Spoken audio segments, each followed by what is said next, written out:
పోలీసులు దుర్మార్గంగా ప్రవర్తిస్తున్నారని ఆరోపించారు వైఎస్ జగన్. వైసీపీ పాలనలోనే ప్రతిపక్ష నేతలపై కక్ష సాధింపుల కోసం జగన్ పోలీసులను వాడుకున్నారన్నారు మంత్రి డోలా బాల వీరాంజనేయ స్వామి. ఆ రాకేష్ అనే పిల్లోడిని ఇలా కొట్టడం, అది కూడా నడి రోడ్డు మీద షేమింగ్ చేస్తూ చేయడం ధర్మమేనా అని అడుగుతా ఉన్నా.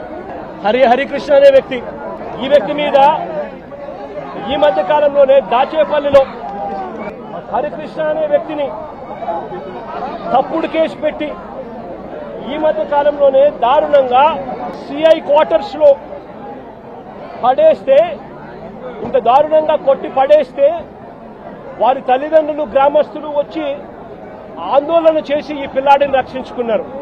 ఈ కేసులో కూడా ఎలాంటి గాయాలు జరగలేదని, ఎలాంటి గాయాలు ఆ పిల్లాడికి రాలేదని డాక్టర్లు దొంగ సర్టిఫికెట్ కూడా ఇప్పించుకున్నారు. ఆ పిల్లాడు ఈ రోజు కూడా నడవలేని పరిస్థితిలోనే ఆ పిల్లాడు ఉన్నాడు. రాజమండ్రిలో పులిసాగర్ అనే సోషల్ మీడియా యాక్టివిస్టు ఈ పిల్లాడు కూడా దళితుడే. ఈ పిల్లాడిని కూడా ఇదే మాదిరిగానే పోలీస్ స్టేషన్లో అజ్ఞానగ్నంగా ఈ పిల్లాడిని రాత్రంతా పెట్టారు. రాత్రంతా చిత్రహింసలు పెట్టారు. పోలీసులా వీళ్ళు రాక్షసులని అడుగుతా ఉన్నా. సోషల్ మీడియాలో ఈ పిల్లాడు క్వశ్చన్ చేసిన దానికి ఈ పిల్లాడి పరిస్థితి రాజమండ్రిలో ఇది.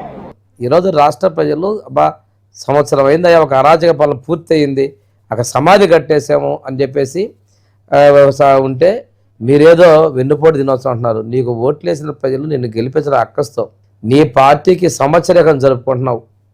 ఇటువంటిప్పుడు ఒకటే చెప్తున్నా, పోలీసులు మా ప్రభుత్వంలో శాంతి భద్రతలను కాపాడుతూ ఉన్నారు. వాళ్ళ విషయంలో వాళ్ళ విధులకు ఆటంకపరిచినటువంటి వాళ్ళ విషయంలో కూడా నువ్వు చూడు, అక్కడ ఉన్న ఎస్ఐ షెడ్యూల్ కులానికి చెందిన ఎస్ఐ అండి, అతన్ని కూడా పరామర్శించిన పోయి నీకు ఓదార్పులు పరామర్శలు ఇదే కదా నీ డ్యూటీ.